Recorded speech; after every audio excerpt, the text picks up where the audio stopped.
This is Rahul Magan here is a Group Chief Executive Officer of Treasury Consulting PT Limited and also a venture capitalist. And today we are going to shoot a video about a very wonderful topic which is known as the difference between the recession that is bound to come in 2019 and that we had in 2008. Now today I am going to take you about a few important points which I think that why the recession would be hitting, why the recession which is all set for a few months from now, probably by June 2019, would be completely different than we had a recession which is in 2008. This video would be 10 to 15 minutes in which we are going to deliberate more about why actually the recession would be coming in 2019. Now, before giving any reasons why the recession would be coming in 2019, let me tell you one important fact that we are almost on the brink of a depression. We are not on the verge of a recession. The reason of the fact that I am not against technology, I am completely supporting technology, but now technology has reached to a level whereby people started firing the people. Now let me give you a few important updates which we are having in the last 1 or 2 weeks. Number one is that Tesla was the only hope we had in this entire globe as far as the electric vehicles are concerned. I'm not saying that the Tesla is winded up or Tesla do not exist anymore, but I would like to conclude the fact that Tesla is something which is firing more than 3,000 people. Approximately Elon Musk, the founder of Tesla, brought to the Tesla employees that 7% of the workforce of the Tesla has to go. Straight Street, the amongst top 3 custodians of the globe. After I think BNY, which is BNY Mellon, and then you are having I think it's JP Morgan Chase, and then we have State Street. I take my indemnification, I might be wrong as far as the ratings are concerned, but they are the top 2-3 custodians of the globe. State Street is firing 1,500 people worldwide, and I think some amount of the people they are firing from Singapore also. Singapore, where we belong. Third, SAP, the largest enterprise resource planning software of the globe. I would say that Microsoft is the #1 software company of the globe. Similarly, in the ERP, SAP is having almost a similar kind of position. They are firing not less than 3,000 people this time. And amongst, except these 3 users, which is Tesla, which is State Street, which is SAP, we have, the list is enormous. Example, if I'm not incorrect, I think Ford is winding up 2 plants in UK. And Jaguar is firing not less than 5,000 people. So if I totally add, I was reading some article in which they said that closer to 14 to 15,000 jobs to go away in the next few months of time, and this list is not comprehensive in nature. So this list is something which is just a few important points. Now, if more and more people will lose their jobs, where exactly do they go? Now, if we go with the simplest definition of the economics, that if I have a job wherein I need a kind of skill set and I have 100 resumes. Now, if I'm having 100 resumes, then I have an authority that I can decide that whom to choose, whom not to choose. What would, if for the same job I would have 2,000 resumes? It means that the pricing power of the entrepreneur will go up. He would be able to hire the best talent at the low prices. And what would, if for the same job you have 10,000 resumes? And in a country like India, because government is still holding the employment report, God knows what is there in the employment report and how authentic are these figures. But we have PhD level people, those who are basically applying for a super role in India. So situation for the job is extremely worse across the globe. More and more jobs will wind up. It effectively means that the purchasing power of the people will go down. If the purchasing power of the people will go down, then it would have direct impact on 3 industries of the globe. Number one, the manufacturers. It could be anything. This notepad, could be this pen, could be an iPhone, it could be hard disk, which SanDisk is making, it could be bread, butter, anything. So direct manufacturers of the globe would face the heat, because if, say for an example, if in a country there are 1,000 people, those who are working, and slowly this 1,000 people reduced to 900, 800, 700, 300, 600, now it is 400. It's because of the technology or because of the recession, the entrepreneurs or the companies are not been able to give them the jobs. So ultimately what would happen? Ultimately what would happen? Ultimately you will see that the purchasing power will go down. An entrepreneur who is selling anything, he has to reduce the price. If he has to reduce the price, then the same vicious cycle will start. The inputters has to reduce the price, or they have to wind it up. What would if I add the impact of technology in that? So more the jobs will go, we enter into the same vicious cycle. Another people, those who would hit would be the banking sector. There is a huge requirement. Now let's take an example. If SAP is firing 3,000 people, then effectively this is the news which is there in the media, but we do not know how much cost cutting SAP is doing inside. Because whatever article we have, this article suggests that SAP is firing or Tesla is reducing by 7% or State Street is firing 1,500 people. It effectively meant that they are doing a huge cost cutting inside the system. If they are huge cost cutting inside the system, the demand would go down. The demand for the banking products would go down. Ultimately, at the end of the day, it would go down. Whether it's a retail banking or it's basically the corporate banking. Third, who would get it is a hospitality. If you are working as a vice president, drawing a salary of $500,000 per year, forget the bonus, or even if I take bonus of 200,000.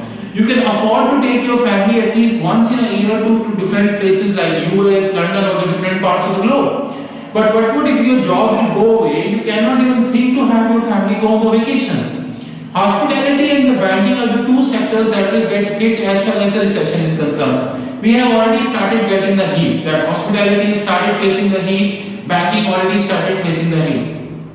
So job-wise, the situation is pretty bad in 2019. And it is just like you will put the oil in the fire. The technology is doing the rest. So now we have the technology whereby you are able to replace several financial analysts using one software. So as I earlier suggested that financial analyst and the business analyst is a history now. And probably a few years down the line, you would see that like we are having lion. Only most of the kids only saw the lions in the books. They really will get an opportunity to see the lions because the population of the lions are very limited now. So similarly, this situation would surely happen that financial analyst and the business analyst population will go down, and that would surely be happening. Last but not the least, technology. If we go with the recent with the report of the UBS, which I concur, that by 2020 or something like that, 50% of the back office jobs would go away. I totally concur that report. That in the next few years, at least 50, not 50, more than 60 to 70% of the back office job would go away. That I am 200% sure about it. Now let's move to banking. Banking in 2019 is sitting on a time bomb, and that time bomb is nothing but the derivative position. In 2008, I still say, and I continue to say, except few regulators like Monetary Authority of Singapore, all the regulators of the globe, they just fixed it. They just fixed the problem, but they not corrected it. Now what happened, even if today you see that banks are sitting on a humongous amount of derivative position. Let me take an example. Few weeks ago, one of the electricity manufacturers of California, which is PG&E, got busted. It's a closer to $1 billion company. This news comes in the public domain. The CDS, which is credit deferred swap, go risen after a period of time, and a lot of action happened. But since we are from banking background, none of the news suggested that how much banks did lose. Now, companies like PG&E, who is closer to $1 billion of a top line, they are dealing with the good banks, or their exposure is big. They are not, and secondly, they are covering the electricity derivatives on exchange. Now the question is that if that level of company being minded up, the banks already have the derivative positions in the books. This is one thing. And alternatively, every week you will get to know about a bank who is in a mess. Recently there is a news which is there in the public domain, which is confirmed or not confirmed, which suggests that if recession would hit in 2019, US banks on paper are having the sufficient capital, but they do not have the appropriate tactics to handle the 2019 recession. And I concur to that report. But let me take a very simple example as far as the few banks, as far as the Europe is concerned. Today, the entire Europe is fighting on an issue whether the Brexit would happen or not. The Prime Minister of the Britain was in Ireland, where she met the Irish Prime Minister, and the Prime Minister had some discussion with the Irish Prime Minister on some Brexit related issue. You saw the people, those who said that Brexit should not happen. When the Prime Minister comes to England, you will find both kind of people, Brexit happen or not happen. Ultimately, the entire media is here focusing Brexit will happen or not. But nobody knows that what exactly is the situation of the banks in Europe. European banks are almost on the verge of bankruptcy.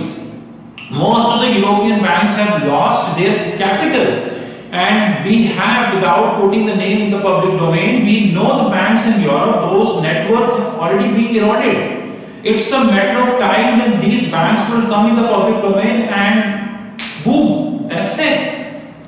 2019 recession will not be similar to 2008 recession. It would be the big boom that would happen in 2019. And let me tell you, if this would happen, I'm not somebody who can predict the future. I don't have the ball which you can just rotate and you are able to predict the future. But I know that somewhere closer to June, July or August, within these 3-4 months, the recession would happen. And if it would happen, it would take away trillions of dollars of wealth across the globe. Now let's come to the burden which banks are having, and they are, at least, I am confidently saying that, and I know few of them, they are not prepared. Now, when we talk about the Singaporean banks, they have to face 610, MAS 610, risk aggregation and statistics reporting. I am damn sure that 99% of the banks in Singapore are not ready for 610. We know people, talking with the people, whereby even banks have not thought the way they are making the reports, the way they are working, like there are companies, those who have the business of 610, and the way they are working is absolutely shit. People even do not know what they are doing. It's just a VLOOKUP job which most of the companies, those who, without quoting the name, they are doing in Singapore. The concrete work is not happening. And banks are not ready for it. So October 2020, when the 610 will get applicable in Singapore, I am damn sure that 99% of the reporting will fail. I do not remember the correct annexure, but between 65 to 70 annexures we are having, because there are so much we need to remember every day, so exact numbers we cannot remember. I hope you understand. Somewhere 65 to 70 annexures we need to file it up in 610. And I am damn sure that this reporting will not happen because banks are not prepared, their data sets are not prepared. The diversification, the divergence between ACU, Asian Currency Unit, and the domestic bank unit is next to impossible for any bank until you are going to devote a humongous amount of time along with effort, energy and dedication, which is not possible for the banks. I'm not quoting the name of the bank, but in the last several months in the Singapore, because you know that Treasury Consulting is a Singapore-based bank, I personally noticed that amongst top 3-4 banks, not a single innovative product they came by. They are doing humongous amount of marketing in Singapore, but not a single good product they came by. Gone are the days when in 2019 banks in Singapore used to create the product and that made Singapore as a non-deliverable financial center of the globe. Today there are 24 non-deliverable currencies we have across the globe, which includes the Indian rupee, Taiwan dinar, Chinese yuan, Malaysian ringgit, Pakistani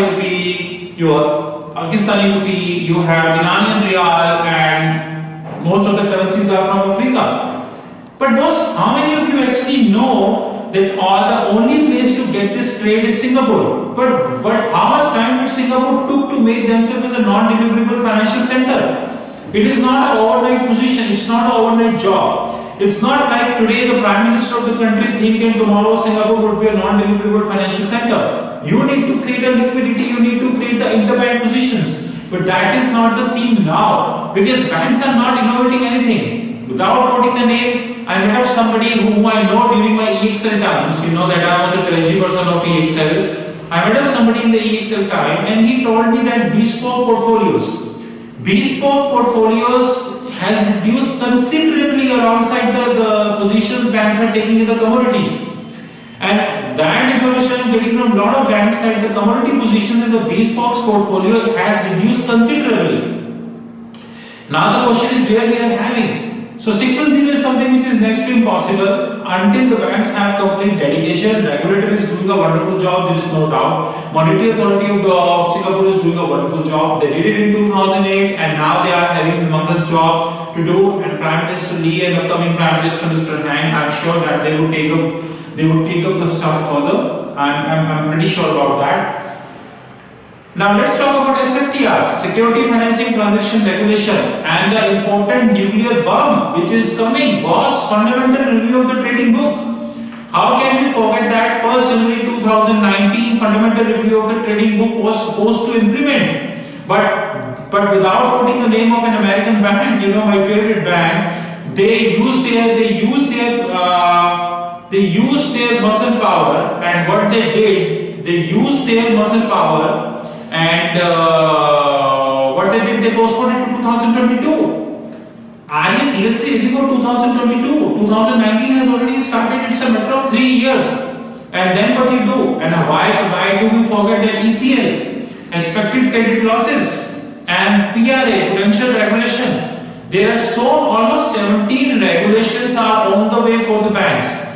Are banks in Singapore ready? Not at all. They are not at all ready to handle such humongous amount of regulation as it impacts your front office, middle office and back office.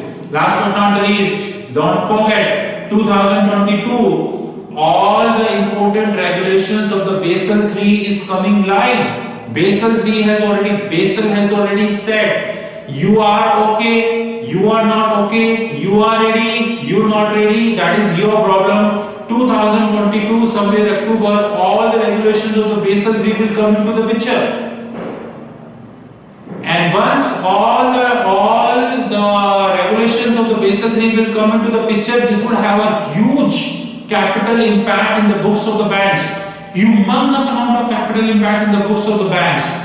I don't think that even the risk office is in a position to get it done. I am sounding like scary, but let me tell you, everything is on the way. Once people were celebrating 2019 in December in Singapore, I made the video and said that 2019 is not going to be the good year. And that's happening. In the last 1 month, because today is 30th of January, right? In the last, January is gone now. In the last 1 month, 30 days, everywhere we saw negative news, including US shutdown.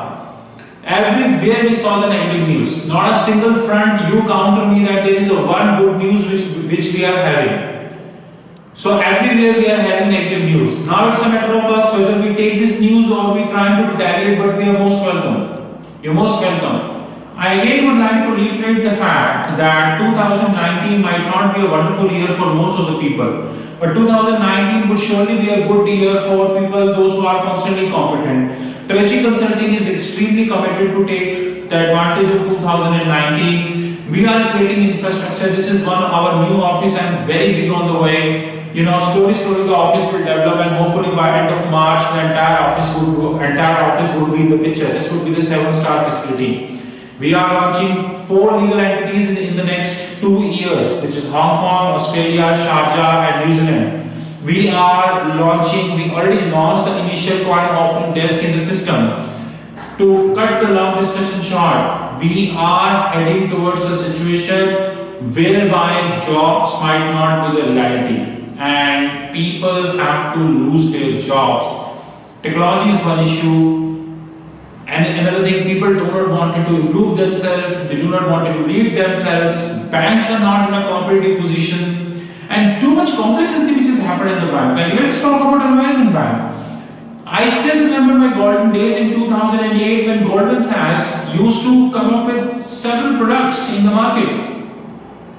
Now, when I was in banking from 2000 and practically 2007 till 2016, closer to 9.5 years, I saw that American banks used to come up with a lot of stuff. I still have the guides, which I am still referring, whereby these guides paid by Bank of America, Goldman Sachs and different banks, they came up with humongous amount of products like CDS and all these kind of stuff. lot of structured derivatives they did create it. But I'm surprised to know that in the last several years, in fact, my favorite banks like Goldman Sachs and others, they have stopped. They have simply stopped. Not a single good product is coming by in the market. You open the Google and type structured product, you would have get to know that boss, not a single good product is coming by.